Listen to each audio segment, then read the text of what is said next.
Welcome everybody to another episode of In the Zone. I, of course, am your host, Chris Broussard. We got another great show with you. I must say, another tremendous, insightful, eye-opening, entertaining interview with another ex-NBA player. This time, it is Al Harrington.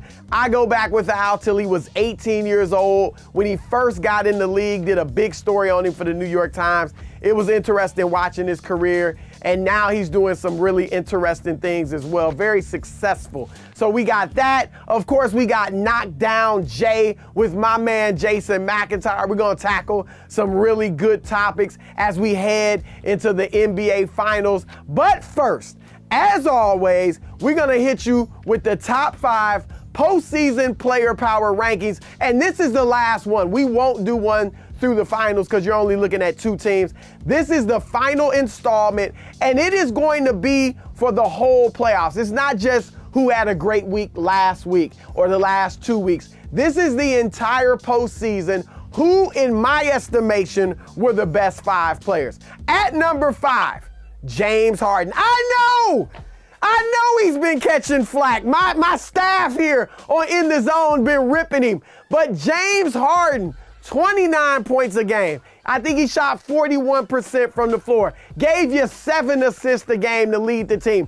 Also led the Rockets in steals with 2.2 a game. Whoever thought James Harden would do that? Remember him picking KD's pocket at midcourt. And here's the thing. James Harden got the Houston Rockets. I know he struggled from 3. He wasn't phenomenal as he was in the regular season, but he still was great. He got the Houston Rockets within a whisker of beating the Golden State Warriors, one of the greatest teams we've ever seen in these playoffs, without his second best player for games 6 and 7, Chris Paul. At number 4, Kevin Durant. You say that's low, you might say it's high. Look, I was critical of Durant because at times, they got too much ISO heavy in Golden State, got away from their free-flowing offense. Everything was running through him. But you know what? I'm not going to blame that all on Kevin Durant. Steve Kerr has to take some responsibility because you are the coach. Pull rank if they're not playing right and say start moving the ball. I'm going to blame a little bit of it on Steph and Clay because I saw too many times at half court they just gave the ball to Durant, ran over to the side, and wanted to see him go to work. So they deferred to him a little too much. So it wasn't just Durant. At number 3, I got to give some love to the young boy, Jason Tatum. Led the Boston Celtics without their 2 best players, Gordon Hayward, Kyrie Irving, past the 2 man-children in Philadelphia, past Milwaukee and big-time Giannis Antetokounmpo. Tatum became the youngest player ever to lead his team in scoring in the playoffs and get to the conference finals. Younger than Michael Jordan, younger than Lou Alcindor, now Kareem Abdul-Jabbar. This man, younger than LeBron James. Jason Tatum, a star is born. At number 2, Anthony Davis, the unibrow. I know he went out relatively early, 5 games in the second round, but when he played, he did major damage. Led the New Orleans Pelicans to their first playoff series victory in a decade. Second among all playoff scorers in scoring at 30 points a game, behind only LeBron James. Led all the rebounders in the playoffs, 13 and a half a game. Led all the shot blockers in the playoffs, over 2 a game. Shot over 50% from the field. I mean, what more could the dude do? Number 1, you know who it is. The suspense is gone. LeBron James. I didn't believe it earlier in the season, but at least offensively, and even in the playoffs, he picked it up defensively. He's playing the best offensive basketball I've ever seen him play. No ifs, ands, or buts about it. His jumper now is butter. That's the thing. We know he can get to the rim and score. We know he can get hot from 3. But his mid-range jumper, the turnaround, the fadeaway, all that is butter. And with that, he's unstoppable. We always talk GOAT. If you want to tell me no one has played at a higher level than LeBron James is playing right now, I have trouble arguing that. So LeBron James doing it here, doing it there, doing it everywhere. Number one, the best player in the NBA in these playoffs, LeBron James. All right, I want to welcome in my man Al Harrington to In the Zone. It's great to have you here, but people don't know we go way back. Way back. I remember you were, what, 18, I guess? Yep. Right, during the lockout, I went to Indianapolis, did a story on you for the New York Times. Yep. It's just, and I used to always think this, it was amazing to just see your career, you know, I kind of, because knowing you at 18, and then watching you throughout the career become like an elder statesman in the league and all that, you know? It was a trip, all get man. old, right? Yeah.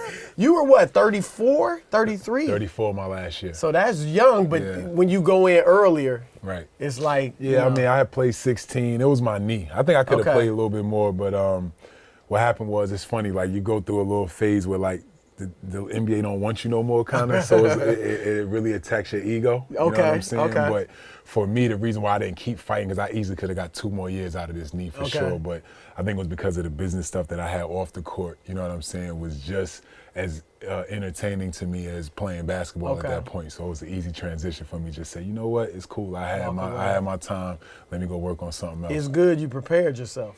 I did, you know, and it was on accident, kind of. I always tell people, like, you know, the next industry I chose really chose me, you know what I'm saying? Because when I grew up, obviously, I was totally against it. You know what I'm saying? I was scared of it and stuff like that. But, you know, it's been a smooth transition for me. And you're right. I mean, I couldn't imagine if I didn't have nothing going on or where I would be right now. You know what I'm saying? So it's one thing I do want to, like, start to talk to players about is, like, really, you know, people always say prepare for it, but you really should, because it's culture shock. You know what I'm saying? Going from being the man and people, you know, wanting you, and then to, like, no one wants you no more. I'm like regular now. You know what I'm saying? So, but yeah, it's been good though. I'm having a lot of fun. I live out here in LA, so I feel like I live in paradise. So I mean, what can I complain about at this point? You know what I mean? We'll get to all that, to your business and stuff. But first, look, obviously, NBA Finals about to start. Golden State, Cleveland, Part 4. Let's get your opinions on that first. You give LeBron and the Cavs any chance?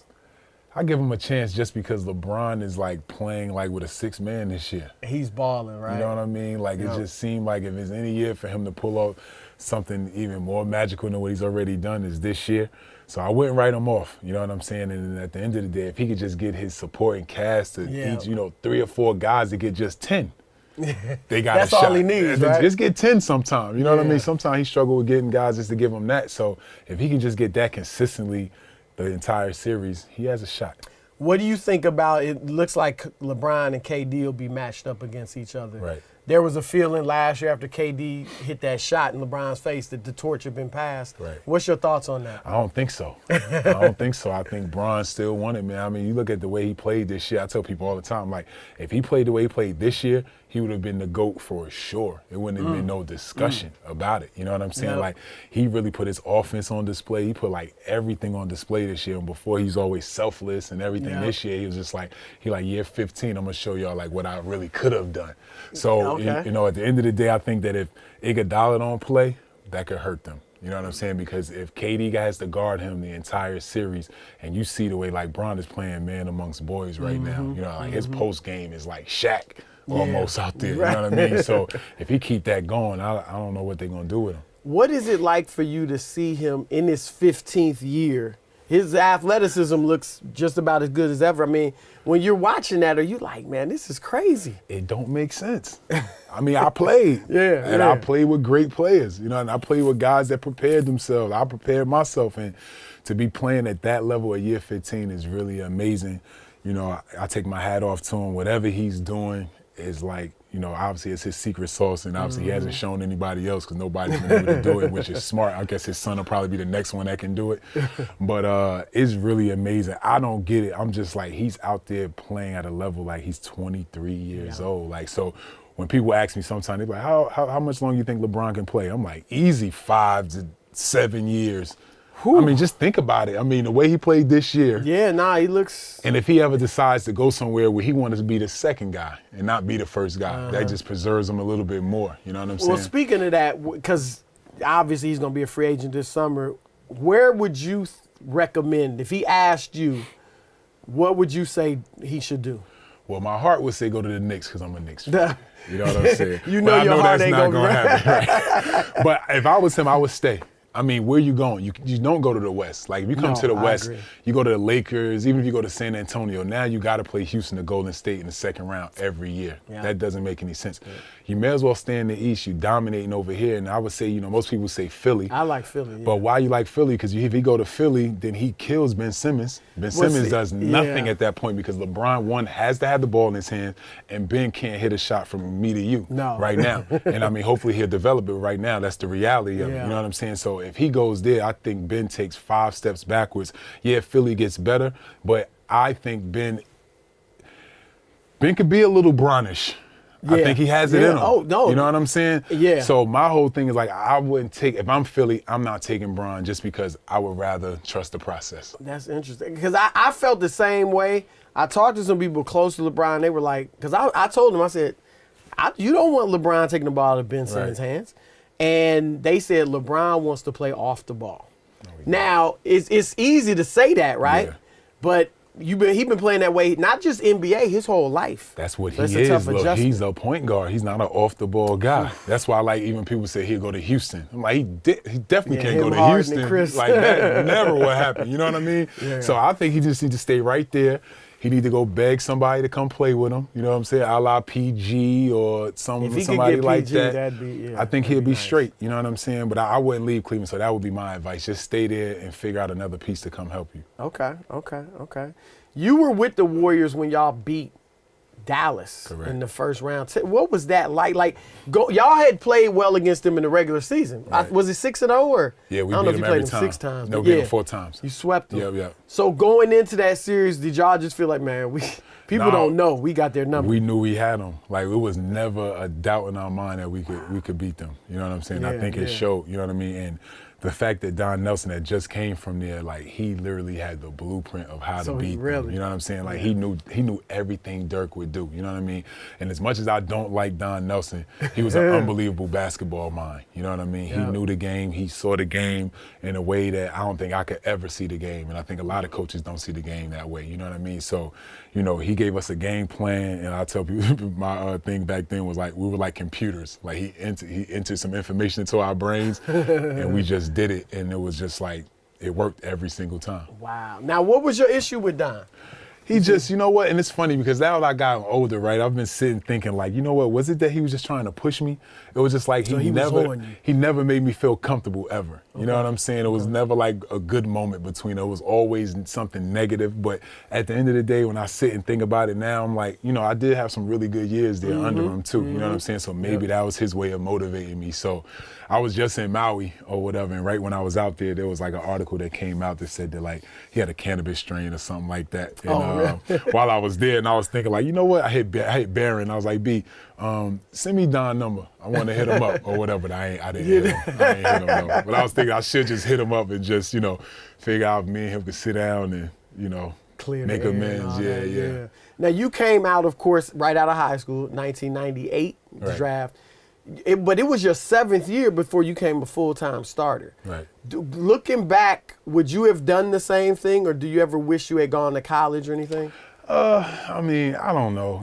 I've had those times where I thought about like maybe I should have went to college just to see my AAU coach, the guy that actually taught me the game. But see, what people don't know is that like I didn't start playing basketball until I was a freshman in high school. Really? You know what I mean? So were you at Roselle? I was at Roselle my freshman year, and they made me play basketball. So you didn't play. So when you say, you mean organized, or were you out on the streets playing on the playgrounds? I ain't play at all because even when I tried to play in the playground, nobody would pick me.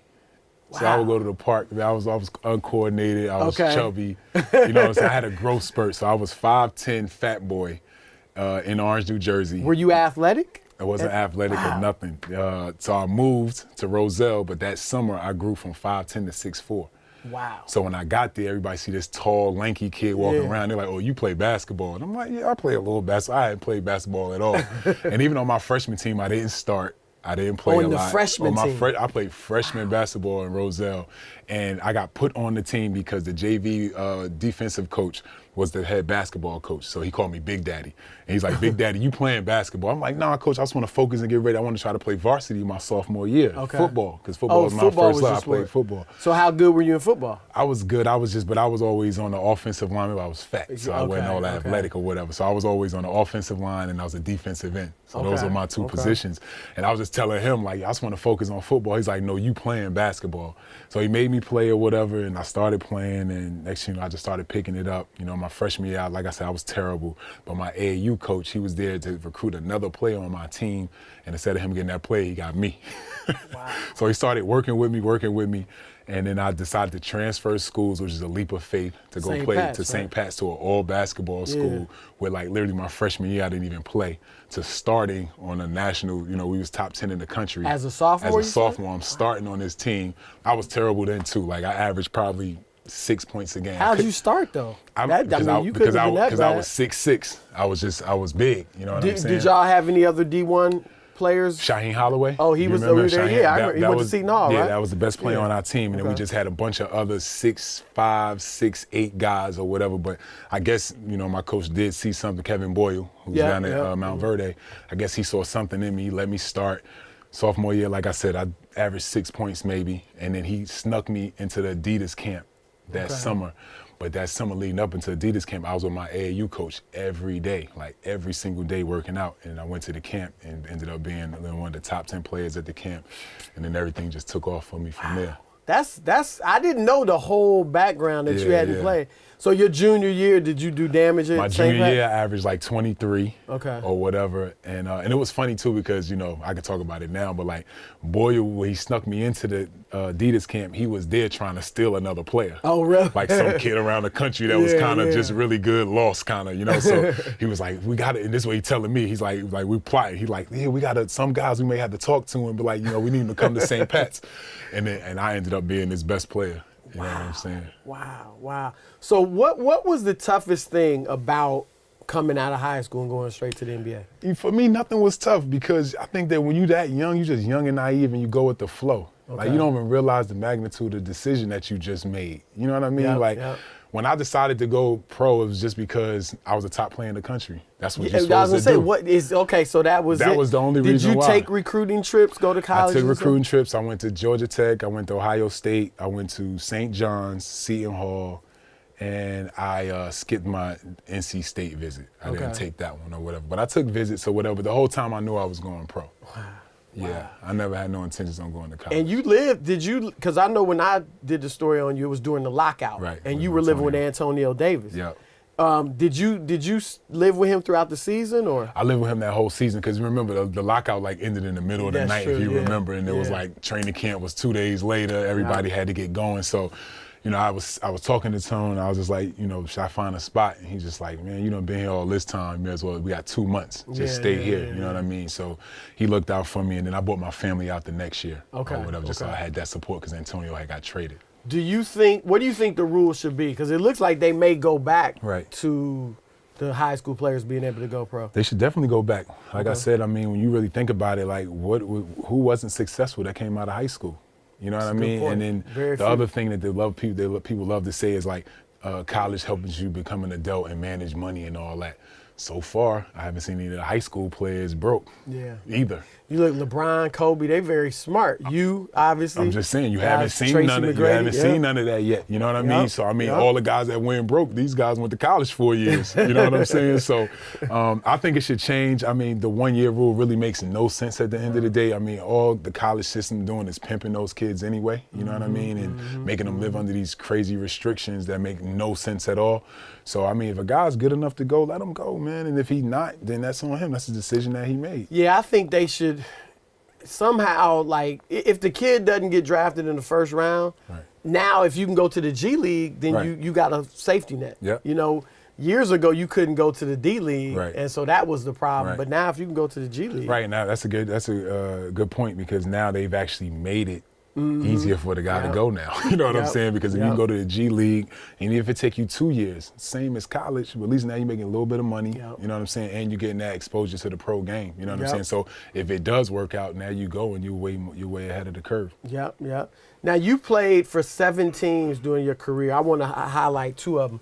One, you mentioned the Knicks was your favorite team, and you had some really good years there. Yeah. Now, look, y'all had talent. We had Duhan was with you? Duhan was there.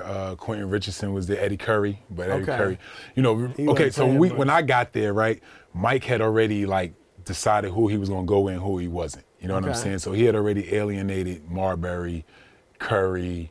Because Marbury wasn't there with you, right? Marbury was there too. He was there, but he got traded. He got traded to Boston, or they waived him, one or the other. Okay, that's so when you he went didn't to really Boston. play with him. I never played a game with him. They never put him in the game. You remember Mike had already said he wasn't playing out. Yeah. You know what I'm saying? So Mike had alienated some of the better players, like saying he wasn't dealing with him. David Lee was there with me as well.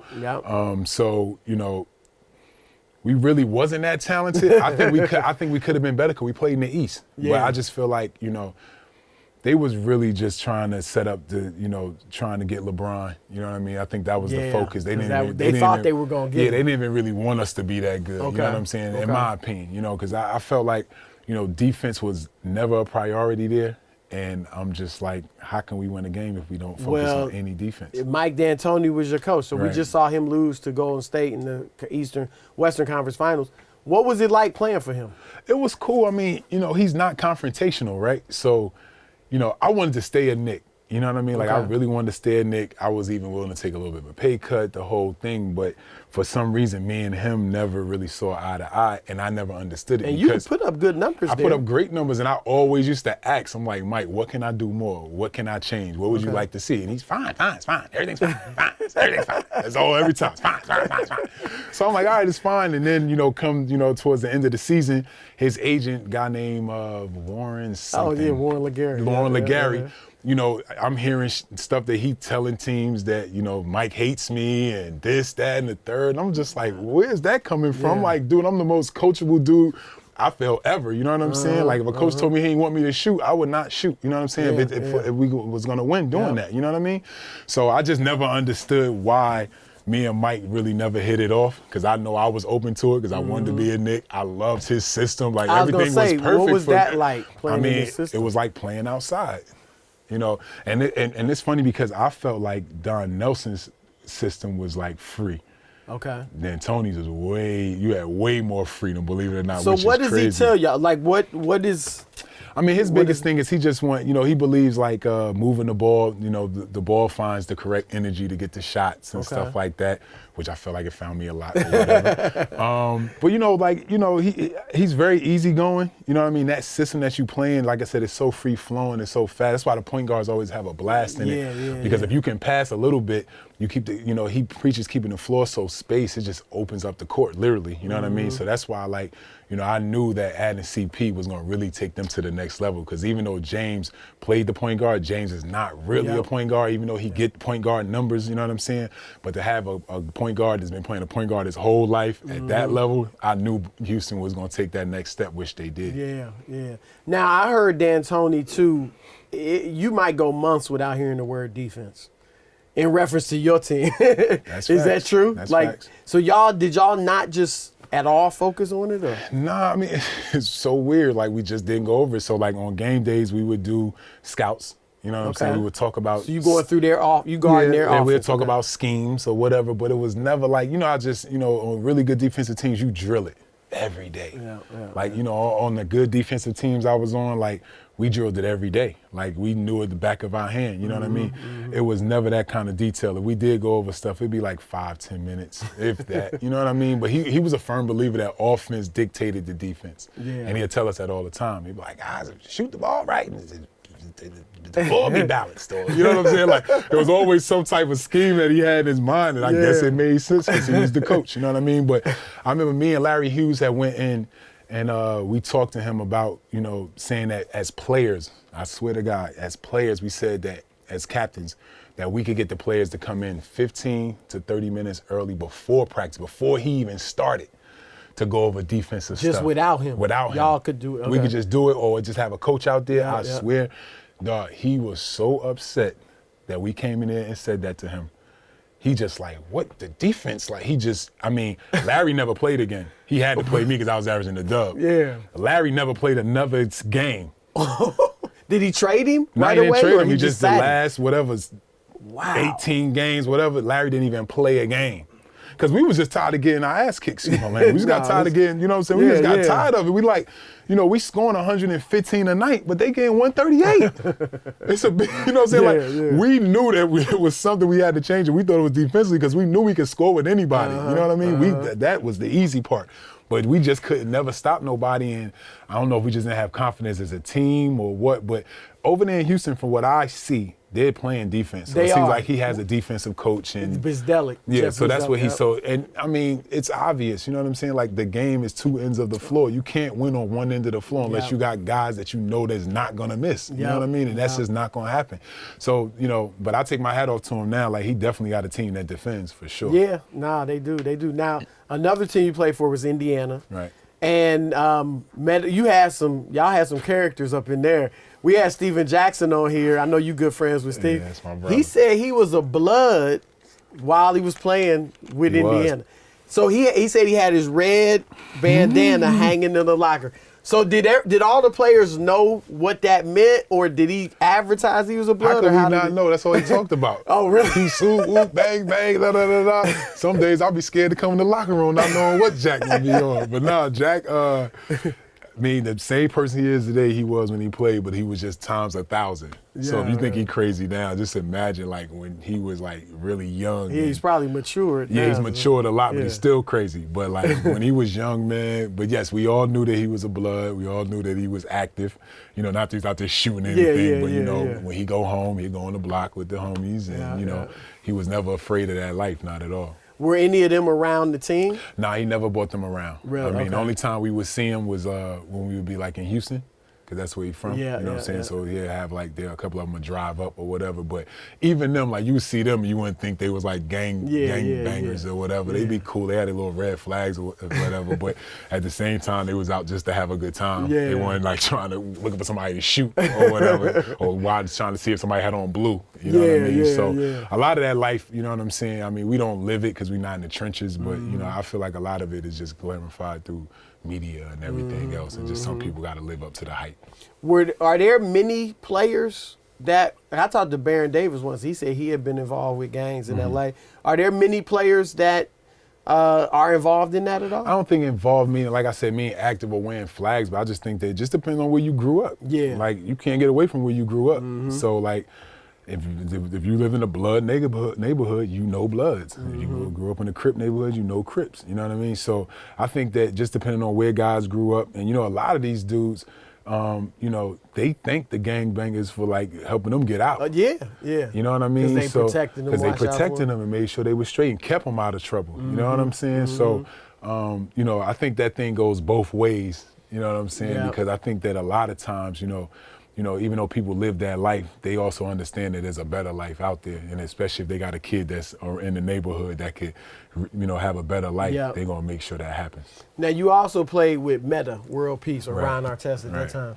What was that? He told me he's in the zone. He said he was crazy back then. Like the stuff, he said the brawl, the Malice in the Palace, whatever, that was just like what people saw. Right. And I remember I covered the Knicks at that time, and he'd slam monitors. And was it really a lot of stuff going on, volatile stuff? No, man, let me tell you something about Ron Artest, man. Number one, I want to say, like, he's one of the nicest, kindest, hardest people you'll ever meet. Like, will give you the shirt off of his back.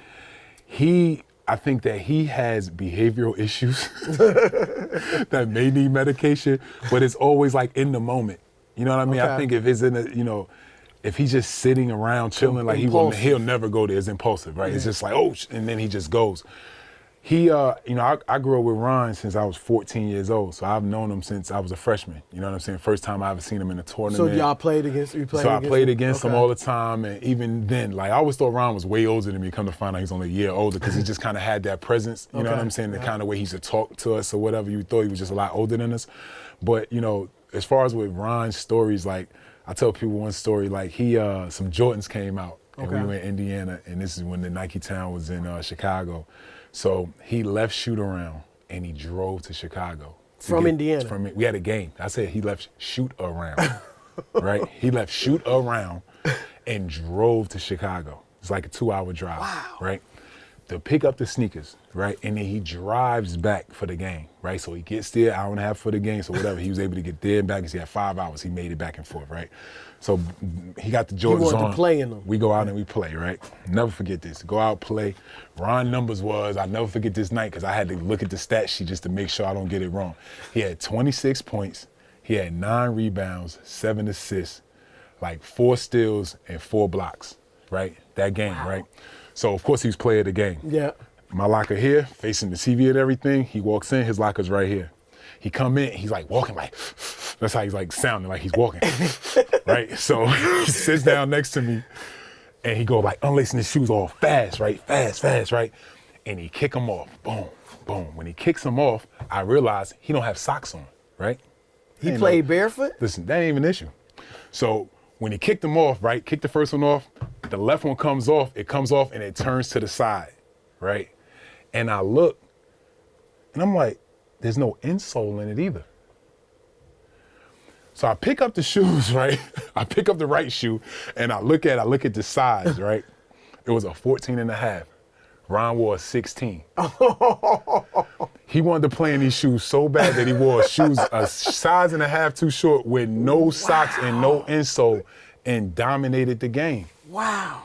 So Ron was definitely different. I mean, his feet must have been killing him. That's why he was kicking them off. Yeah, he were killing them. I mean, they were like, he took them off. They was all red, whatever. He played 6 days after heart surgery. Yeah. And he played 2 days after thumb surgery. So Ron was different. He was on another level. Ron was different. Well, that year he had the brawl. I mean, it was only 7 games I think he played before that.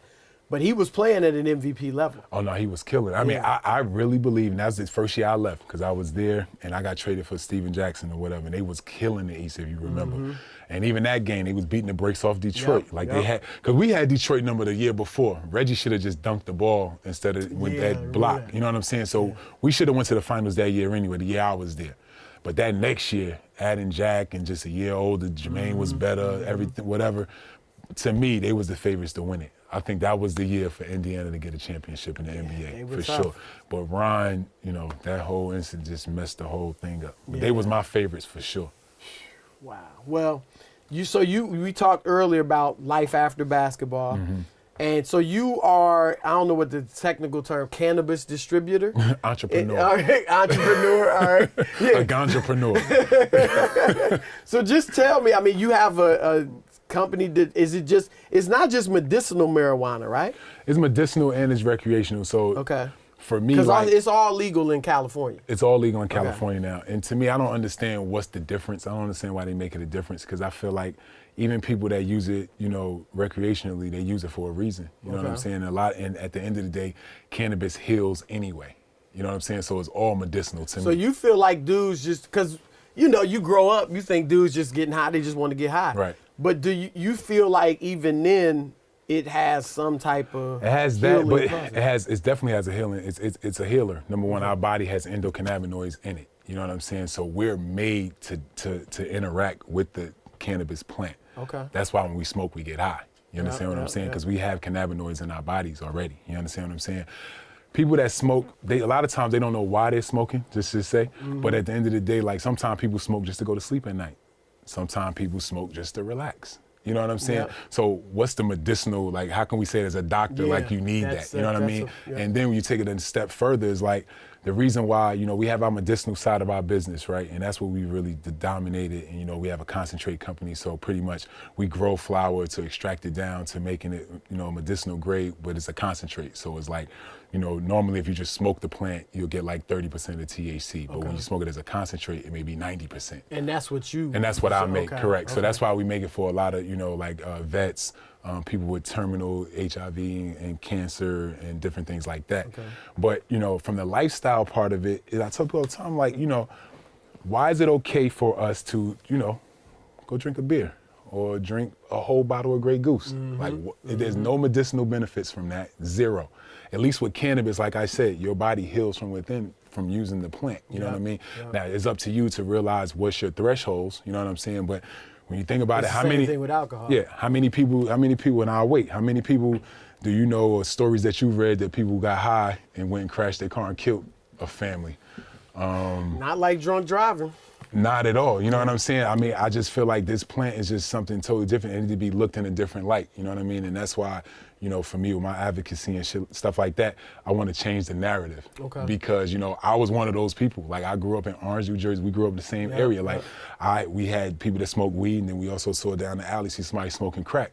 But where I grew up, I thought if I smoked weed, I was going to end up that dude smoking crack. And that's not the truth. Okay. That has nothing. It's you don't think it's a gateway? It is not a gateway. I mean, it's proven that it's not. You know what I'm saying? When we talk about like literature and stuff that's proven, that's proven. Okay. You know what I'm saying? But that's the stuff that nobody never wants to put out. You know what I'm saying? They just want to keep this ignorant connotation of what they think it is, and that's not what it is. You know what I mean? This is the most dynamic plant in the world, and I tell people all the time, like, to me, I don't understand how it could be a drug if you could take a seed, plant it in the ground, and just water it every day, and it grows. You know what I'm saying? That stuff that pharmaceutical companies that we're buying, those are drugs. Those are made in labs. And then when we talk about all the side effects from them, you know, it's funny, I look at these commercials all the time, and it's so nice. They're like people skipping in a park, and, you know, this will help this, that, and the third, and at the end is like side effects are sudden death, internal bleeding, eyeballs falling out, and I'm just like, but I can't smoke some weed. You know what I'm saying? We know, like, none of that happened. This is natural, bro. Like, there's no chemicals in weed. You know what I mean? So it's just, we just have to change the narrative, and it's funny because we got to change it at the church level. You know what I mean? Like, and you know, for me, like with the education stuff that we're about to start rolling out, you know, it's going to be in the churches and then actually in the schools. Okay. You know what I'm saying? Because, you know, I actually just did some DNA testing for my kids or whatever, because one of my kids potentially has like the ADHD, whatever. So, you know, so we give her medicine and we can tell when she's off and when she's on it. But at the same time, I hate her being on it because I don't even understand what she's on. So there's studies now that show that cannabis can help that. And that's all natural. Have you tried it? So we literally just did the DNA testing. So we're waiting for the results to come. I did it for everybody. I did it for my 8-month-old son because from what I'm reading and, you know, what I'm learning, it seems that cannabis can also be a preventative from cancer and different things like that. Exactly. So if you get a certain amount of CBD in your body every day, there's studies that show that it can prevent cancer. You know what I'm saying? So if that's the case, I want my kids to have the best shot to live the longest life as they can. So if I get some studies that show me that, you know, it's nothing for me to give my kids CBD every morning in their smoothies. You know what I'm saying? Because it doesn't get them high. And like I said, it heals from within. How long do you think, because I know you did, I found out that you had this business when you did an interview with David Stern, the former NBA commissioner. And he was saying he thinks it should be legal in the NBA. How long do you think before it is? And have you had any conversations with Adam Silver, or do you know? I haven't talked with Adam yet. I've been talking to Michelle and Kristen Chin over at the NBPA. You know, in order for it to even get to Adam's desk, they're gonna have to be on board first. You know what I'm saying? Especially because of the collective bargaining agreement and stuff like that. So right now, the most important thing for me is to educate them and let them know what's really going on. You know what I mean? I feel like CBD will be in all professional leagues within the next 3 years. Wow. I mean, they already changed it at the Olympic level. So well, do they first have to legalize it in all the states? No, well, not really, because what happens is with the Farm Act, there's right now 2 states that can produce CBD legally, which is Kentucky and Colorado, right? And since it's coming from those 2 states, it can go to anywhere in the country. Okay. So if the NBA gets it from one of those 2 places, it's legal to be shipped anywhere across the country, and the players can fly with it and everything else. You understand what I'm saying? So I don't think that'll be an issue, but I think that the biggest thing for them is they just need more information to know, because, you know, at the end of the day, everything is perception, and I get it. You know, I understand how big the NBA is, and the one thing we don't want is for Steph Curry to have a bad game, and then they could be like, oh, Steph was smoking weed last night. You know what I'm saying? I'm using him because he's the one that we know is clean. But you know what I'm saying? But if they use CBD, and the reason why I feel like it's so important to the league is a couple of reasons. Number one, you know, when you think about, and you've been around this for a long time, you think about what we go through to play a game, even regular season, like all the emotions. You talking about physical? I'm talking pain? about mental. I'm talking about mental and physical. So I'll start with mental. So mental, you know, you wake up from your nap, right? You whatever, take your shower, get your swag together, looking good. Yep. Then you ride into the arena. Now you start thinking about the game. Got your music on. You starting to get yourself going. I got to guard Zebo tonight. Zebo like to do this, that, and the third. Blah blah blah blah blah. Get to the gym. Change my clothes, get ready, working out, get my body. I'm getting going now, whatever. Yep. Now, before the game, we get all riled up. Now we go out, we go to play, whatever. Game start. I'm fighting with Zebo. Me and Zebo get into an argument. My teammate missing assignment. I'm going crazy on him. The coach screaming at me. I'm telling the coach something. The fan going crazy. I'm telling the fan, sit down before I smack you. All that, right? So I'm going crazy, right? Yeah. Now the game is over. The game is over, but I'm not done. Like I'm still hyped up. I'm like, what's next? And I'm dealing with whatever, my knee hurting, whatever, right? Mm-hmm. So what we do as players, and this is just real, and it's not snitching or what, but a lot of times we tell the ball boy, go get me a bottle of Grey Goose. Go get me a bottle of Ciroc. Go get me something. You know what I'm saying? I drink that to calm me down. You understand? So now, at the end of the day, like I said, we go back to us knowing that, you know, that alcohol has no benefits, you know what I'm saying, for the body.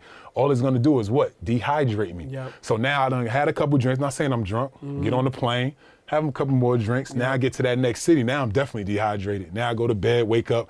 You know, I can't be the best that I can be. You know what I'm saying? Or just imagine if the NBA implements cannabis. Now you could give a guy a little drop, a little gummy.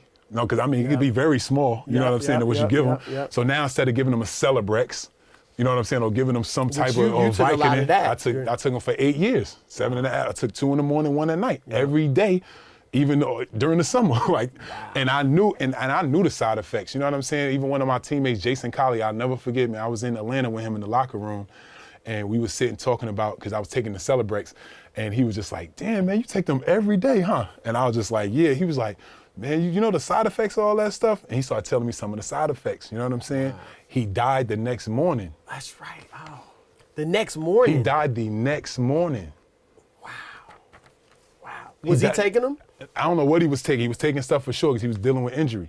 But he died the next morning. I know I cried like a baby when David Fisdale called me and told me he died. That when I was on my way to practice, and I'm sitting there like I was just talking to him about that yesterday at practice. He died that morning. Wow. You know what I'm saying? So, like I said, you bring it back. So now if you give a player an edible, let him take that. Now he sit, relax, little THC in it, whatever, won't hurt nobody. It's all about dosage. You know what I'm saying? So you just take just enough to make you just sit back and relax. Now, like I said, we know that cannabis heals. So now it heals from within. So now I just feel like it gives you a better product to put on the floor the next night compared to a player sitting drinking a whole bottle of Grey Goose and then trying to go out and compete the next night. You know what I'm saying? So those are some of the things that we got to get through to these leagues for them to understand, like, that's what's really going on. And that, I swear to God, that's what's going on with cannabis. Like this thing, I mean, it makes everything. You know what I'm saying? Not only, I mean, the plant has almost 124 different properties that they're still finding. THC is only 1 out of 123. There's so many other things that plant can help, you know what I'm saying, with just our overall health. You know what I'm saying? So we just got to get more testing, and that's going to come from the, from the federal level, because, a lot of these companies, like just say Viola wanted to tomorrow go out and try to do a clinical trial, it cost us $15 million. We don't have that kind of money just to find, we might be wrong. You know what I'm saying? So that's a crazy investment, you know what I'm saying? But, at the end of the day, like, there's a lot of studies that show that, cannabis is a healer, you know what I mean? And I tell people all the time, I feel like this plant can heal the world. It's made me friends with people that I never thought that I would be friends with, you know what I'm saying? And some people that I actually didn't get along with, you know what I'm saying? It was a joint that brought us together and realized how much we had in common. You know what I'm saying? So when you talk to NBA players, what do they know what you're doing? And they I'm sure they know David Stern has said they could legalize, legalize it, or should. Are they excited about that? Do they want that? And because a lot of dudes do it recreationally in the league, but they're doing it medicinally, but they don't know. So you feel that. You feel like they ain't just doing it just to get high. It's helping your body. It's helping them, man. It's funny because, like I said, when you use the plant, sometimes like you don't even realize, you'll be like, you done smoked or whatever, and then you be like, oh snap. Oh, you feel better. I'm telling you. Okay. I'm telling you, Did you use it when you played? I did not use it. I didn't use it until the end of my career. I didn't know. I was taking Celebrex. But if I would have known better, I might have been one of those guys that did use it. You know what I'm saying? Because it's for sure, like, I'm convinced that it's definitely an alternative way. Now, I'm not saying it's going to cure everything. NFL players have said the same thing. They need it. You know what I mean? And the reception I'm getting from the players is literally like, yo, thanks, big homie. That's amazing. Keep doing that, man. We need that. It helps me. You know what I'm saying? It helps me. It helps me sleep. It helps me do this. It helps me do that. It calms me down. You know what I'm saying? Like, they want it. You know what I mean? And like I said, you know, once we just have the correct education on it, and then it just comes down to dosage, how you dosage. You said it's about 70 to 80% of dudes doing it anyway in the league. Correct. Marijuana. In their off seasons. Yeah. And their off Mostly season. in the off season. In the off seasons, they're using it. You know what I mean? Like I said, you just look at the country in general. Like, you know, I think that now is like almost 70% of the country that is okay with cannabis. You know what I mean? Like, it's the players, it's their girlfriends. They like, the girlfriends like vape pens, and the girlfriends like edibles and all that. So, you know, it's off season, I'm gonna pop one too. I'm gonna smoke a vape too. You know what I'm saying? So I just think that it's happening.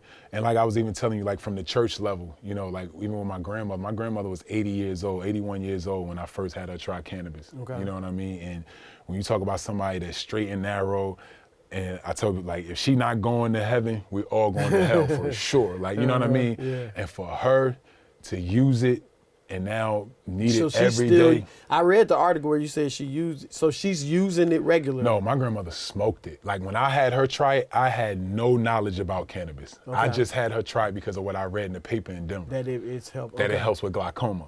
So she was telling me how bad her eyes were hurting. And I was just like, Grandma, I just read something 2 days ago in the newspaper about how cannabis helps glaucoma. She asked me, what's cannabis? I said, marijuana weed. She said, reefer? I ain't smoking, we Jersey. She reefer. I ain't smoking no reefer. I'm like, nah, Grandma, I don't know if this gonna work or not. And like, my mother was kind of mad at me that I was thinking about trying to get her to try it. My mom was like, Al, you serious? Why would you get you? She's 80, you know what I'm saying? I'm like, well, Grandma, I was like, Ma, I read it in the paper. So next day, you know, she said no that day. The next day, came home, she was sitting in the kitchen in pain. I said, Grandma, you sure you don't want to try it? I was like, this be between you and I. I swear, I said, this be me and you. I won't tell nobody. She was just like, you know what? I'm in so much pain today, I'll try anything. So I called my boy who had a card in Denver. I said, yo, can you go get, I said, I don't know nothing. So I'm like, go to the dispensary and ask them what they have for glaucoma. So he went, he came to the house. He had a jar of Vietnam Kush. He had like an eighth of it, just a small amount. So he had a vaporizer. We vaporized it, took her in the garage, and you know, she started smoking it or whatever. And I took her downstairs. I went and took my pregame nap. Woke up an hour and a half later. I said, before I jumped in the shower, I said, let me go check on her first. Go downstairs, I knock on the door, and her back was to the door, and she was looking down. And I was like, Grandma, you okay? And she turned around, and she was crying tears. And she said, I'm healed. She said, you know, I haven't been able to read the words of my Bible in over 3 years. And I'm like, Grandma, you're not even reading your Bible? Wow. She like, yeah. So like, I'm crying, she crying, I go and I hug her or whatever. And she just like, I can't believe this. And she's just like, my world just opened up. Like, she's like, everything is so bright. It messed me up. Like, I remember riding to the game that day. It like took me forever because I'm sitting there. And remember, I grew up thinking it was all bad. And I'm like, wow, like, I can't believe what it just did for my grandmother. And I mean, that's what got me going. And you know what I mean? She's still alive? She's still alive. She still lives in Fayetteville, North Carolina. She smokes vape pens, so she don't smoke any flower now. You know, she uses it every day. She has dementia now or whatever, so that's kind of tough. But even with her dementia, she remembered to try. She remembered to have her pen every day. Yeah, and even on our website that we're about to relaunch, I have her telling my mother the story that same day or whatever. My mother taped it or whatever, so I'm gonna have that on the website. When the website first start, you'll hear her telling her first encounter with cannabis. That's interesting, man. Now, when I read the story you wrote in the Players Tribune, you were talking about how, you know, growing up in Orange, the cops a lot of times would just come and harass y'all as kids. Right. I don't know if you say every day or every week or what it was. Talk to me about that, because you mentioned how later on you met in the NBA, you met people who were like, man, they're getting high all the time in the suburbs and in college campuses, which I agree. Right. Like, it's actually proven they're using just as much, if not more, drugs on college campuses and suburbs than they are in the hood. You know, but the war on drugs was focused in the hood. Right.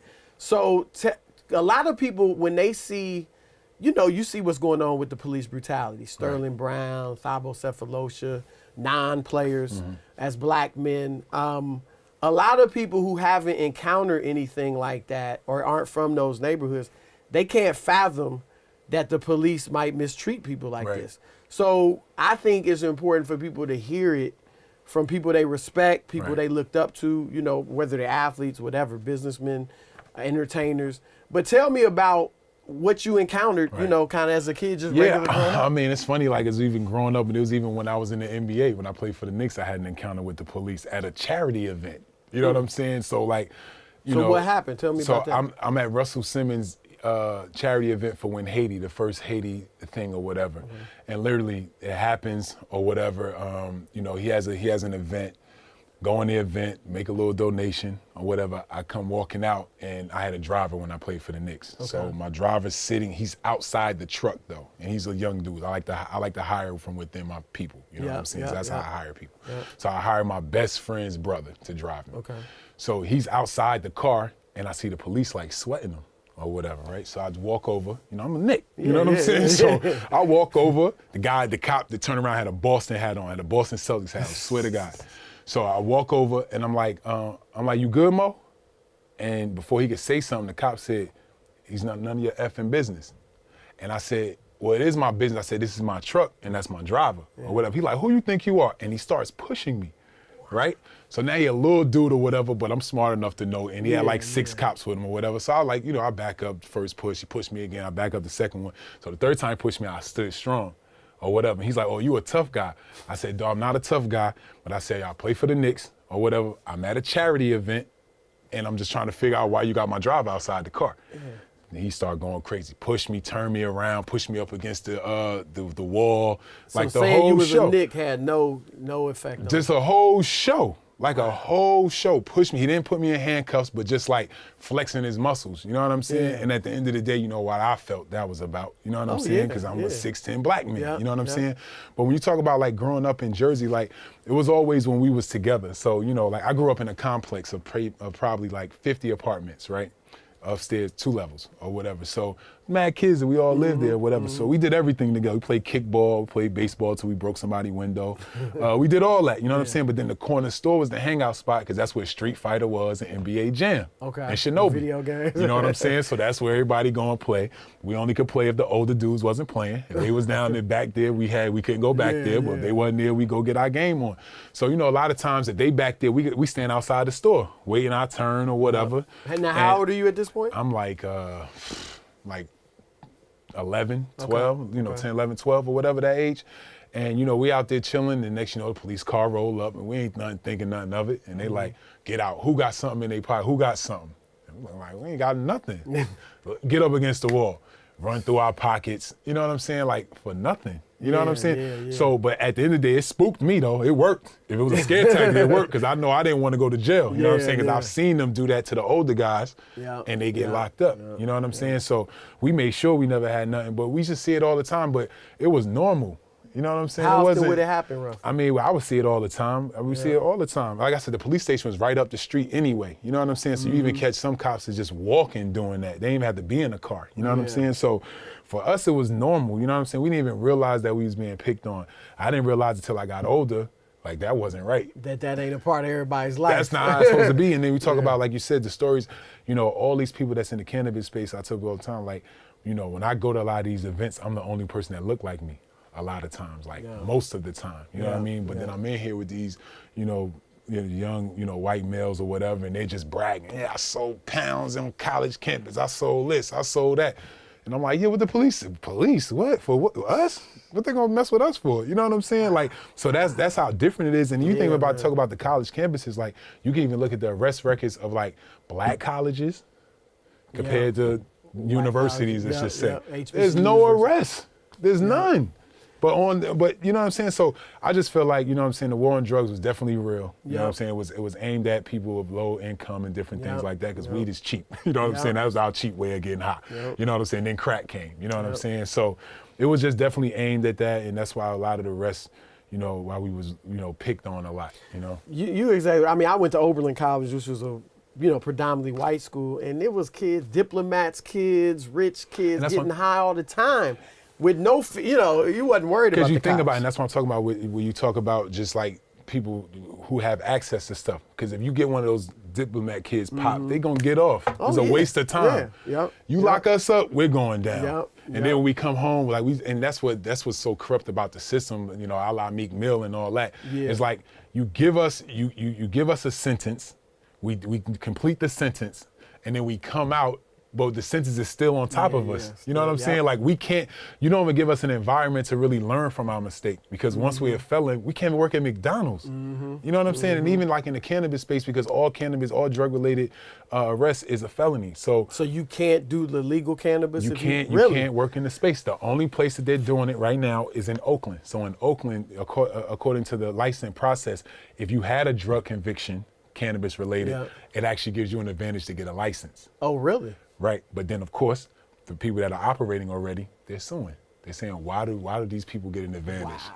You understand? And then I'm looking at them like they created this industry. Yeah. You know what I'm saying? This industry was made off their backs while they was locked up. You know what I'm saying? So like we have to fix that system, and like, I'm part of this thing too, where we do the expungements and stuff like that, so that we can give these guys that come home an opportunity to work in the space, because to me, they were the pioneers. Man, you know what I mean? And that's like, I don't know much about, I don't smoke weed just recreationally, but I don't know much about, the medicinal prospects and aspects of it, but you obviously articulated it well.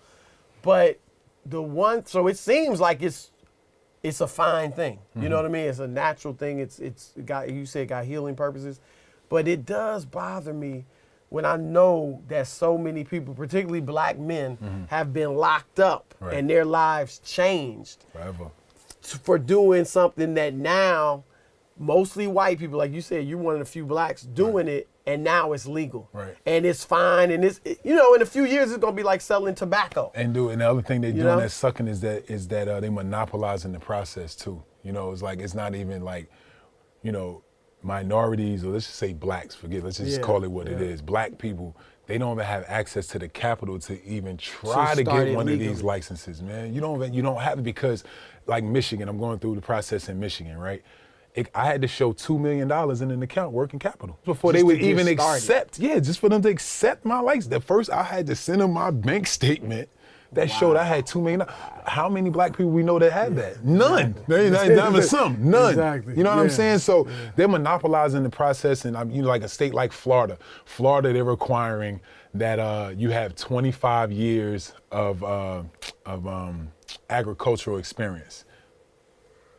What? Again, you know what I'm saying? Most black people haven't even owned a piece of property 25 years. You know what I'm saying?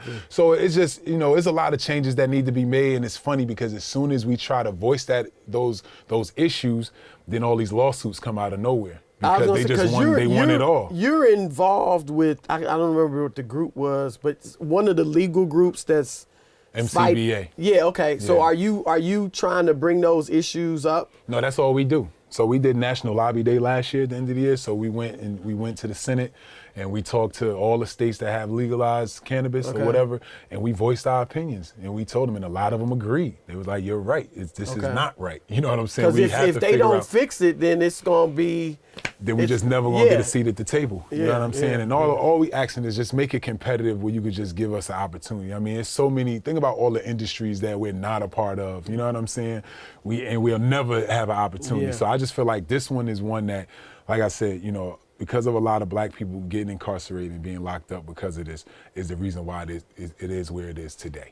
So all I'm saying is give us an opportunity to participate in this industry. It's so new that you can do that. You know what I'm saying? It's brand new. So even one of the other things I'm about to launch with a HBCU, I'm about to do an entrepreneurship program or whatever. So what I'm about to do is I'm gonna start in Florida or whatever. Which school? So, do you know which school? It's probably gonna be FAMU. Or whatever. Okay. So what we're gonna do is, these kids that's coming there for agriculture, we're gonna have some of you interested in cannabis come and learn. And pretty much my curriculum or whatever, how I got into the space. You can learn how to grow, you can learn how to manufacture, you can learn how to be on the retail side, or the technology side. And then what I want to do with these kids is I want to take these kids, and since I have, I'll be in 5 to 6 states by the end of this year, I want to deploy these kids to my locations and let them do internship programs. Okay. And if they shake out, then they work for Viola. You know what I'm saying? So those are the ways that I want to give back, you know what I'm saying, and try to, and just try to, empower the community, you know what I'm saying, that has been like devastated behind weed, no question. Weed. People talk about the family breakdown in the black family. A lot of that dates back to the 80s. Right. When, weed, crack, all that stuff devastated the black family when everybody else was doing it just as much, selling it just as much, using it just as much, but they weren't going after them. Right. You know what I'm saying? So I feel you. You involved. As you said, entrepreneur. So you got more than Viola going. What some other things you involved? I'm doing some real estate stuff. I'm part of this company called Mosaic, where we do it's pretty much like hard money lending almost, but for real estate. Okay. AAA real estate. I also have a technology company called Claim It that I'm a part of or whatever. So it's just a platform pretty much for like new businesses to, pretty much advertise through giving away free stuff. You know what I'm saying? So it'll, in order for you to claim whatever the gift is, you have to watch a 30-second commercial. So that's your way, just to see, so you can learn about the company before you actually claim it. Okay. What else I got going on? I may be doing something with some clothing, and then I also like a clothing line or something. Yeah, like a clothing line or whatever, cannabis driven or whatever. But like T-shirts. Yeah, T-shirts and stuff like that. We got that going on, and what else I got going on? I think that's it for now. Well, how did you? So what? I mean, it sounds like cannabis. This business is your passion, right? And you said you just kind of fell into it. How many, do you see a lot of ex-players that don't find that thing that can replace basketball? Yeah, I see it a lot, man. I'm friends with a lot of them, man. They still trying to figure it out. Because you young when you retired. Yeah, it's tough, man. I mean, really 40 is halftime. Is how you sort of look at it, because you sort of live to 85 years old now, you know what I mean? Not that many tall, old guys walking around like that, but maybe I got another 35, but it's just like, it's like, what's next? And it's scary sometimes because, especially because when we play in the NBA, and especially play as long as I did, because you get used to this routine. Like when I retired, I was playing the league half my life. You know what I'm saying? So before I was a kid being taken care of, listening on my mother's routine or the school routine, to now the NBA routine, to now having no routine. You know what I mean? So it can be scary, man. And I tell people all the time, I think that's the reason why a lot of players get divorced and stuff like that, because you have so much free time now. You're just around your wife all the time and the kids. And like I've had players or teammates even talk about like how they don't like their kids sometimes just because they didn't really know them. You know what I'm saying? It's tough, man. And if you don't have something, man, to kind of keep that normalcy of, kind of traveling a little bit, just, being busy. I mean, I think it could be a scary world to live in, until you figure that out. And, ain't nobody really giving nobody no handouts at this point, and we all think sometimes like we always can coach. Like coaching's right there, but that's so competitive. It's hard to get it. And it's being dominated by guys that didn't play. The analytics, You know what I'm saying? What's your take on the analytics? Because I think it's softened a little bit, but I know a few years ago it felt like there was this battle between the basketball guys who had played, even if they weren't NBA players, but played college level. They knew the game. Right. Versus the analytics guys, some of whom didn't even play in high school. Right. Like, what's your feel on that? I think it has a place for it. I think as much information you can have as a coach, organization, or whatever, the better. You know what I'm saying? So I think you need analytics, especially because they show that it works. But I just still feel like the game is still, a lot of it is still touch and feel. You know what I mean? Like, you can't look at a paper and say, oh, well, this combination worked, but one of those players out there is cooking right now. Yeah. So you just take him out the game because another 5 that you had, 7 minutes ago was more successful. You know what I'm saying? So I think that, like I said, I think it's worth it. I think it's good for the game, but I just think that if you try to make all your decisions off of that, I don't see it. One thing you said in one of the articles I read about you is that a lot of players are, and this was related to why players use the marijuana. Mm-hmm. A lot of them dealing with anxiety and stress and all that. What is it like? How did you deal with, as a player, the criticism whether it's in the newspaper, whether it's talking heads like myself, debate show, you know what I mean? When they're ripping you, or even just the fans booing you, whatever. How does a player, do you guys just ignore it, not even read, or you know what I mean? How do you deal with it? That's tough. That's how I dealt with it. Just I just wouldn't read. I wouldn't read it. I wouldn't watch it. So did you watch like Sports Center and shows like that? I did. You know, when I played well. You know, I learned that from him, Chris Mullin as well. Chris Mullin used to tell me little stories or whatever. You know, just like, you know, you just got to play the game and just have fun. You know what I'm saying? You're going to have good ones, you're going to have bad ones or whatever. But always remember, it's a game. Yeah, nobody's dying after the game. Nobody's going to lose their money after the game. You know what I mean? Like, it's a game, so just go have fun. And then, like, you know, the commentators and stuff like that. You got to remember, when I came up, it wasn't as much as now. So this is a totally different ball game, because now you go to Twitter, you got a million people tweeting about you. You got Instagram. So I don't know, because we so heavy on our phone now, I don't know if I could have got around it. You could avoid it. But back then, we could get around it because it was all on TV only. Yeah, you know it's true, man. And that's one reason I give LeBron a lot of credit. Like, even I think Jordan is the GOAT. LeBron, I feel like, is second. But Jordan didn't have to deal with all this stuff that LeBron has to deal with. Right. So I give him a lot of credit for that. Bron, the expectation that has been on Bron since the year he stepped in the NBA, Michael didn't have that. Michael never had that. Right. You know what I'm saying? So, to me, I'm finally to the point where I'm willing to say LeBron is the best player ever. Really? And it's just two different things. Number one, they play two different positions, right? So that's one thing. It's hard to judge them, right? The only thing that Mike had over Bron was this, I feel. I feel like those older players, not Reggie Miller or whatever, but most players, like, when they got to that arena, they was tying their shoes up. They was thinking in their mind, like, oh, my God, I got to guard this black cat today. I don't think guys fear LeBron like that. Really? I don't think so. That's just my opinion. I just think these, because they all friendly and everything. Like, see, Mike ain't have no contact with him. Like, Bron talking to Ben Simmons before the game, good job, I love what you're doing. So it's different. So, like, it's almost like playing and you competing against your friend. Mike had no friends.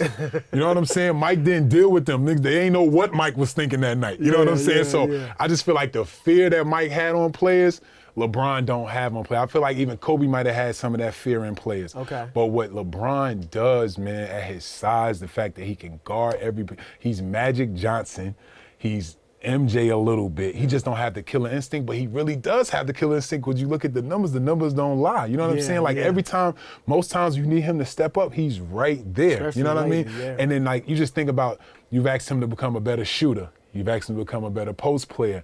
Like, he does, and he dominates every part of the game. Like, at this point now, like, what is his weakness? Other than free throw shooting, you can't say anything. And he's still decent. And that ain't that bad. It's 70s, in the 70s. You know what I'm saying? But, like, he has no holes in his game, and Mike didn't really have no holes in his game either. But Mike couldn't go guard Patrick Ewing. LeBron could guard Patrick Ewing.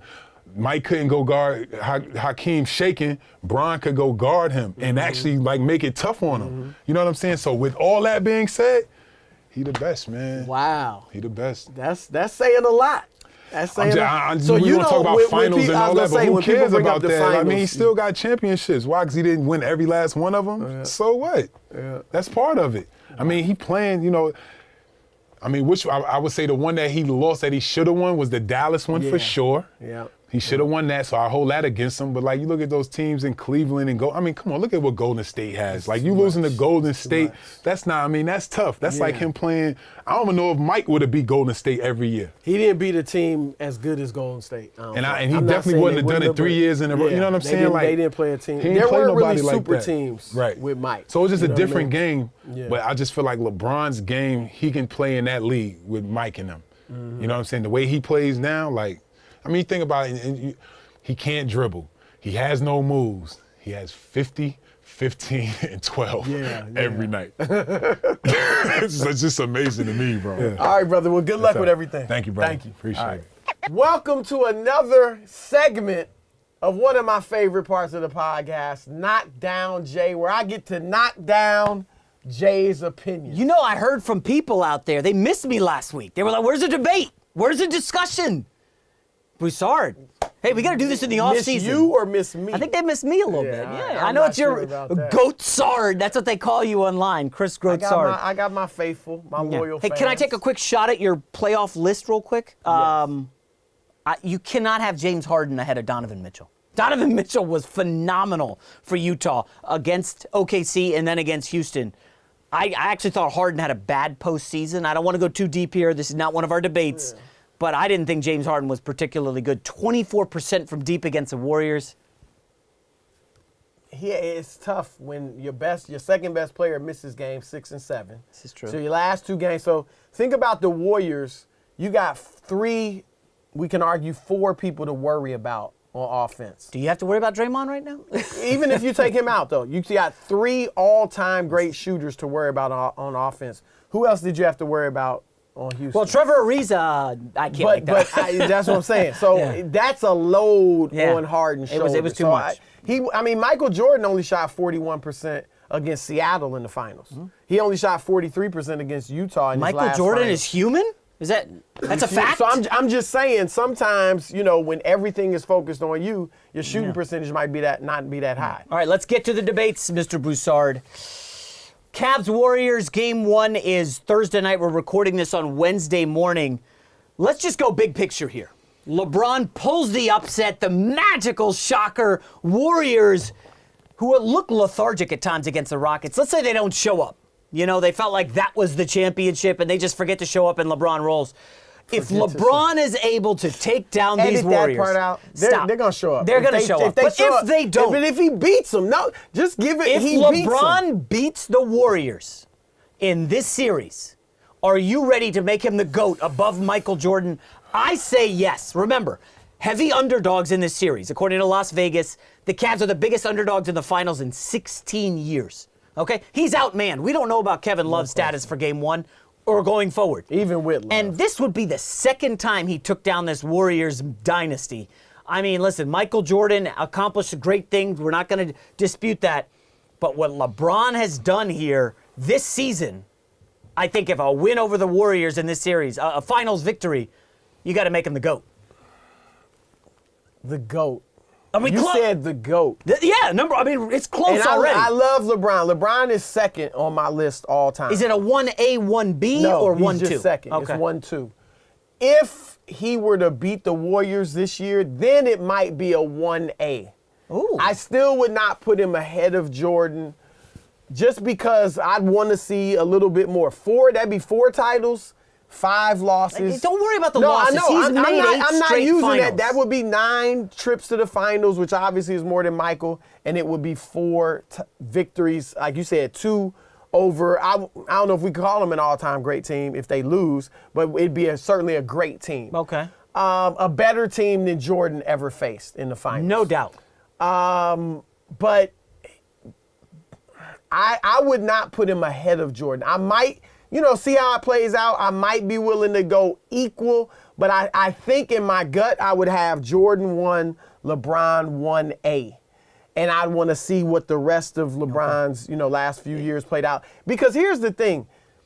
Jordan was perfect once he started winning. 6-0. He never got taken to a game 7. Michael did some things. He led the league in scoring 10 straight times. Right. And led the league in steals 3 times. LeBron's only led the league in one category 1 time, scoring once. Michael kept everyone in his era once he started winning from winning championships. And that's your Charles best point. Barkley, David Robinson, Shaquille O'Neal, Hakeem Olajuwon, can I jump Patrick in? Ewing, so on and so forth. He also did catch when he ascended. Caught Magic Johnson at the tail end because he had to retire early. Beat Magic once, and then Magic was done. Never faced Jabbar, who's an all-time great of yours. Larry Bird's back was broken. Yeah. He had the double Achilles. They got older. Jordan did benefit a little bit from that.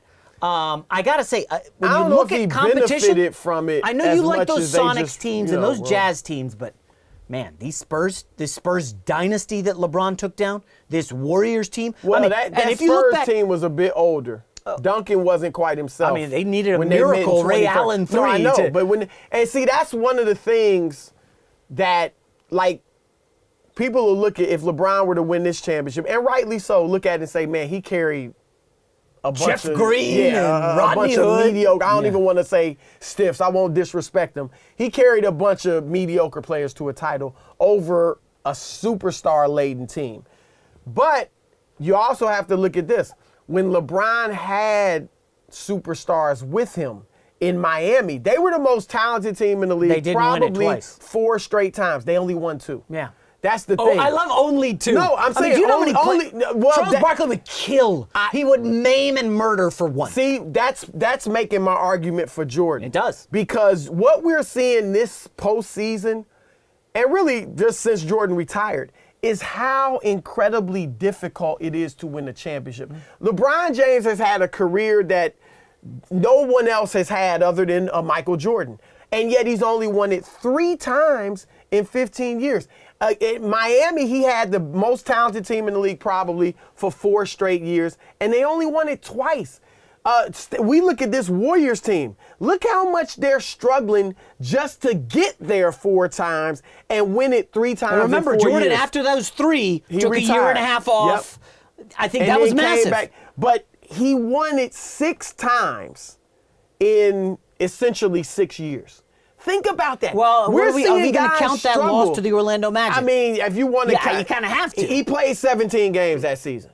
Anybody that thinks he was Michael Jordan Still had his after coach, a still had Pippen. After a year and a half of playing baseball, he comes back and is playing with the best players in the world, and he wasn't himself, and he wasn't expected to be himself. He was still great, but he wasn't Michael Jordan, and that's why they lost. So I don't really count that. And he for the came Jordan, back the next year in shape and swept dusted that him same off. Magic so team. to also add for the Jordan fanboys out there, LeBron just had to go to 7 against the Pacers and the Celtics. Okay, that Celtics team was missing its 2 best players. That's what I'm saying. In That's LeBron's, I'm saying that's not a great. No, this is for the Michael defense. Jordan side. Yeah. Michael Jordan went to the 7th game only twice in that 6-year run in the East, like against the Indiana. Pacers and the Knicks. Yep. And like LeBron had it twice in a postseason. Yeah. So I mean, if you're the Jordan fans, you got a lot of ammo. You nitpick Right. when we're talking about all-time Ultimately, greats. it's got to and come those down are to the eye things- test because you're not going to convince someone to come to your side. That's where we are in Here's society. the other thing, but here's the thing with the eye test. Because let's go to football. I could legitimately say, and you could too, I've never seen anybody play quarterback as well as Aaron Rodgers. Yes. Right? You could say that. I've made that but argument, but when we discuss the GOAT, he's not even in the conversation. Your accomplishments team-wise in football is more of a team sport than even basketball. Your accomplishments team-wise have got to be at a certain level to be in the GOAT In the conversation. discussion, yeah. And so, yeah, LeBron's got 3, and that would be 4. I think that gets him right there, like you said, 1A. But I still would give Michael a slight edge. Yeah. Slight. We'll see. All right, moving on to the next topic, Chris. This has been polarizing. I know the people out there love this topic. I'm shocked that you're You're still shocked. Well, again, I'm not hanging on to still this. heavy on it. I think there's a case to be made. You really don't believe The it. best. I've never said anything I don't believe. The best player in the NBA right now. Everybody says LeBron, and there's a great case to be made for LeBron, obviously. I think Kevin Durant has an argument. I firmly believe that. Not has an argument. Is he And the best player? I've been saying this since last June. I've never wavered. Now, I will say this. Who's the best player in the NBA right now? Kevin Durant's the best player in the NBA right now. I just want to hear you say it When with they your fell chest. down 3-2 to the Rockets, I had to look myself in the mirror and say, Jason, Durant has not delivered in the fourth quarter. He better come through in these next 2 games. He was not great in Game 6. That was the Steph Curry, Klay Thompson show. And in Game 7, he was lights out. I mean, he was very good. And he averaged 30 a game against the Rockets. He's great. He's phenomenal. Yeah, no now, let question. me just push back a little bit on LeBron in the East in these playoffs. I know he's put up monster numbers. He avoided the next 4 best players in the East after himself. He's number 1. Kyrie Irving, he didn't have to face him. Giannis, he did not have to face him. Ben Simmons, Joel Embiid, he never had to go against those superstars. We talked about this before. The guys LeBron faced, matched up with, Bojan against the Pacers.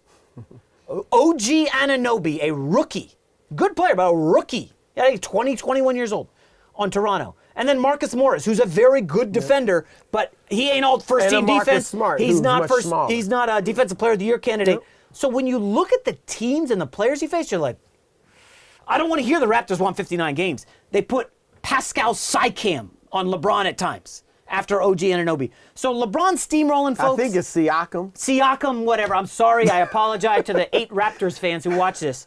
I've made my peace. No, we the come North. on. I'm with y'all. Oh, stop. We the North. You are not with them. Dismiss You're this. not with the North. Nobody's with the North. Dismiss Shucks. the disrespect. I got love for Okay. y'all. Go ahead. I feel you. Look, okay, that's go. a good point. I mean, there's nobody in their right mind would argue that LeBron James went through anything close to what Kevin Durant had to go through in the Western Conference. Here's the difference, though. It wasn't just Kevin Durant. It was just LeBron James, right? LeBron James' next leading scorer, closest, he averaged 34, led all the playoff scores, okay? His second leading scorer, Kevin Love, 13 points a game. Well, he did have Kyle Korver. You've got to account for Kyle Korver didn't even average double figures. I know, I'm kidding. So think about that. LeBron carried, his second leading scorer was 13 points a game. Who was Kevin Durant's second leading scorer? Steph Curry, 24 points a game. Klay Thompson giving you 20 a game. Yeah, 2 all-time greats. That's the thing. First of all, let me just talk basketball-wise. Then I'll get to the series. LeBron James controls a game unlike anyone we've seen, maybe even including Michael Jordan. I guess you can talk Magic Johnson could control it like LeBron. Has led every team he played on in assists. I looked this up last night. Yeah. Every single team since he got in the league, he's led in assists. That's not what Durant or Jordan have ever done. Since he ever began playing basketball, that's just not in the DNA of Jordan and And Durant. even if you watch LeBron, like, he can control tempo. Kevin Durant got to play like LeBron in terms of that role when Steph was out. And you saw it. The Golden State Warriors were not the same. Even against Houston, there were times they reverted, which is why I think they were on the ropes. They reverted to playing through Kevin Durant instead of doing their free-flowing offense, and you saw they weren't the same. Kevin Durant shot 48% in the playoffs so far. LeBron shot 54%. Now, if LeBron James shot 54%, and who else on that Cavs team did you have to worry about offensively? Well, you really got to respect George Hill, who led the... You can't even say it with a straight face. You know, George Hill shot like 25% in the playoffs so far from three. He led the league in three-point shooting in Sacramento. Your entire defense is focused on LeBron and they still James. Can't stop him. He still drops 34 on 54% shooting. Kevin Durant, you got to worry about Steph. You got to worry about Klay, maybe Draymond. And Durant's only shooting 48% and not scoring as much. Like, Durant is the second best player in the world. I'm with you on that. It's not even close, though. LeBron is that much better than Durant and everyone. Okay, it's so not with even Andre close. Iguodala officially out for Game 1, we know we're going to see a lot of Durant on LeBron. We saw it in the fourth quarter last year of the finals. I'm just going to recap some stats. Fourth quarter last year of the finals, Kevin Durant outscored LeBron 46-27. Durant shot 62% in the fourth quarter. LeBron, 46%. Durant shot 60% from deep against LeBron in the fourth quarter. LeBron shot 17%. Now, you could say LeBron wore down. Well, he did have Kyrie Irving at the time. What I can say is it was a year ago. I mean, that was one series. One series where Kevin Durant, you could argue, I don't know if I'd say he outplayed LeBron, because obviously LeBron averaged a triple-double. But Durant in the averaged 35. fourth quarter, Durant, Now, you we're could going to argue. see But that's LeBron, one series. How many games has LeBron played? 100 this year or 101? Something like that. He also played 82 in the regular season and led the league in minutes per game. He is in trouble in the fourth quarter again this finals against Kevin Durant. He probably is, but again, last year, that's a decent argument. I would argue it was one series, and obviously Kevin Durant still had a lot more help than LeBron had. But LeBron had Kyrie. He did. So the defense couldn't just zero in on LeBron. We know Kyrie's They had to worry about Kyrie. This year, I would expect Kevin Durant to outplay LeBron in the fourth just because he's got so much more help. So, but that's the thing. Just because you win a championship and lead your team doesn't mean you're the best player in the world. I would agree with that. Right? So LeBron I think they'll lose this series. And Durant may have better than 7? I'm thinking 5. Okay. But that doesn't mean Durant's better than LeBron. So let's wrap up with another LeBron topic. The Philadelphia 76ers, again, we're recording this Wednesday morning. By the time it comes out, they may have fired their GM for all we know, okay? This Brian Coangelo situation. I mean, what a debacle. I'm sure you've read the story by now. Allegedly, Brian Colangelo was using 5 burner accounts, took some shots at his teammates, players on the Sixers, his head coach, Toronto Raptors, former colleagues in Toronto. A total debacle. I want to spin this forward because you've been saying for a while you think Philadelphia is the landing spot for LeBron. Yes. And we know LeBron is a drama king. There's drama wherever he goes. I don't know if LeBron's going to want to get in this drama in Philadelphia if it's not sorted out. Even if it turns out that it was Colangelo's kid or whoever, is there going to be a trust issue in Philadelphia with the president / GM? I don't know if LeBron is going to want to go there. You're asking, does this put the chances of does this decrease or hinder the chances of Philadelphia? I think there's a lot of unanswered questions. Oh, there certainly that are. LeBron's going to want answers to before. My thing is this: I think they'll be ironed out. If it's true that it was Brian Colangelo, you're gone. He's toast. There's no ifs, ands, or buts about it. You are out. Now, we don't know if it's him. I hope it's not. But there's overwhelming evidence that points to him. If it is him, okay, but he should be gone. If it's somebody, Chris, that he leaked it to and they were using the information from him, I still think he could get in trouble because why are you revealing team secrets? Why are you talking this way about the players on the team? I wonder, this is a massively pivotal offseason for the Sixers. They won 51 games. This is a team went to the second round. They were ahead of schedule, right? With Embiid and Simmons, they've got a bright future. And now all of a sudden you've got this atom bomb that just went off in the organization. LeBron certainly doesn't want to be a part of a circus. Heck no. He certainly wants a front office that is solid. Does this change your calculus on where he entertains of going?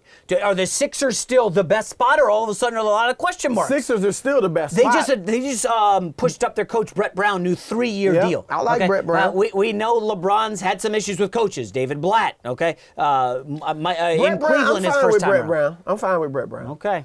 I think they still are the landing spot because over the Lakers. Yes, Lakers can afford two max I'm not deals. saying he won't go to the Lakers, but I'm saying if LeBron James' ultimate motivation, what we're gonna find out is what's his motivation. Right. So let's just look at each team. If you go to the Lakers, to me, sure, you're LeBron James. You go there with a Paul George. You're thinking we're gonna be good. We can win. We can challenge the We're Warriors. not the fate. We can challenge. We're in the hunt. The Rockets just pushed him to 7. We're in the hunt. And who was their third best player on the right? Eric Gordon? Eric Gordon's a good player. He's good. Yeah, or Capella, one of them. You're telling me the Lakers can't put together a team on that level? Well, a lot of it depends on how you're going to play, though. We saw the Warriors, that and you even system, said it. Everybody's ripping Mike D'Antoni, No, but his system I'm not ripping Mike good. D'Antoni. They won 65 games. Here's what I'm saying. If LeBron goes to the Lakers, to me, his number one motivation was lifestyle. And preparing yourself for life after career, basketball. which is understandable. He's 33 and a half years old. If that's what he wants to do. Right. So, and you're thinking, we could win. We got a chance. I don't see why not. We're not defending, but we got a chance. If you stay in Cleveland, obviously it's lifestyle. Your family wants to be there. You want to be there. And home we know next year the that. Sixers and Celtics are going to be better if he stays in Cleveland. Cleveland would be below. Yeah, they wouldn't be That's expected scary. to get to the finals. Right. But if you're Houston, I'm just thinking is iffy.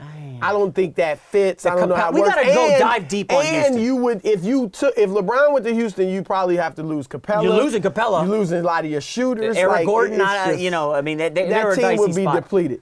So let's look at Philly. To me, if your ultimate goal is LeBron James, and this is, in my opinion, what it should be, chasing the GOAT title. And I know the one thing I need to do, I'm going to have Michael beat in terms of individual statistics. The one thing I've got to do is keep going to the finals and win some. Okay, but you just said earlier in the podcast, even if they beat the Warriors, you're not willing to put him as GOAT. So I'm moving in closer. So if he goes to the Sixers? If he can get to 5, and let's say he ends up being 5 and 6 in the finals. Now you say you won 5. You got there twice as much as Michael. Okay. I think it's a no-brainer. Let me ask on the fly, highly speculative. LeBron, Embiid, Simmons. We don't know what else is going to be around, and they'll probably have to lose some guys. I think you could. You're going to have to lose Covington, maybe. But Redick, you would want to see if Redick will come back for less money. Or is that Boston team Covington, with you got Kyrie, Saric, Hayward, Tatum? Philly's no. better. I'm sorry. Philly's better. First of all, Boston just smoked them without Kyrie and Hayward. They needed a closer. What's LeBron James? LeBron is a closer. Okay. They needed veteran leadership. What, Kyrie's not a LeBron gives them closer? that. Oh, no. I'm telling like I would LeBron. I will ride Boston better than Philly, even if they get LeBron. Philly. Nah, no way. No way. But that You don't like Gordon Hayward. I don't know what you personally I have don't against dislike him. Gordon Hayward, but he's not a superstar. He's damn close. Gordon Hayward is an How many awesome times player. he made the All-Star team? I don't know. Once. Twice. He's like Once or 26 twice. years old. He's been in the league like 7 years. At some point, we're going to have to do a top 20 He's list. a 'cause pretty good player, but top I 20 think, player in the NBA, I right? think Jason Tatum's going to be better. Yeah, maybe 3 or than 4 him. years from now. No, maybe next year. Oh, stop. Definitely the year after Gordon that. Hayward was so good. Jason Tatum is going to be better. love Jason I mean, Jaylen Brown is going to be better than him as well. I don't know about that yet. We'll see. You didn't even watch Gordon Hayward when he was in Utah. I was a huge fan. We got a guy on the staff here who's a big Jazz fan. Look. Hey, Here. Let me just get back to your ultimate question. This is why I don't think it hinders the chances of LeBron going there. If Colangelo's guilty, you're firing. You're done. If he is exonerated and innocent, then you keep him, and it's not an issue. Yeah. He was catfished but or that's whatever. going to be a clout catfish. I like Or whatever that. the Is that term would Is that be. the usage catfish? I don't Well think done, so, but Chris whatever it would Broussard. be. Y'all know out there Right, social media Okay, types. so this is a great podcast. I do want to close on a winning note. We are slated to play one-on-one at some you point. rarely close on a winning note. At some point You've this never summer. It closed could on be a win. next week, people. We will. Maybe we may live stream maybe it on I Periscope. gotta see if I can play. I haven't played in a year, so we'll see. So just so you know, the basketball resume, this guy played Division III. Your boy didn't play anywhere. He just plays a lot now pickup style. So Broussard thinks he's going to skunk me 7-0, 11-0. I know that's not going to happen. 7. There's zero chance of you beating me 7-0. Really? It's make it, take it, right? We can do that. Yeah, there's no way you're beating me 7-0. I guarantee that. Unless his Look at it, defense look is, at- unless look this at guy's all- Andre look at the Iguodala and I chess can't get player. a shot off. Look at the chess player talking smack. Chess. Way. Now you motivating me to shut you You out. shut me out if It's not man, if I about get me shut out, that's- beating you. It's about me shutting you out. If I get shut out, I will admit that you've beaten me in a couple debates on this podcast. Right now, I'm undefeated. On that note, we will end this segment of Knockdown, Jay. We hope you enjoyed it.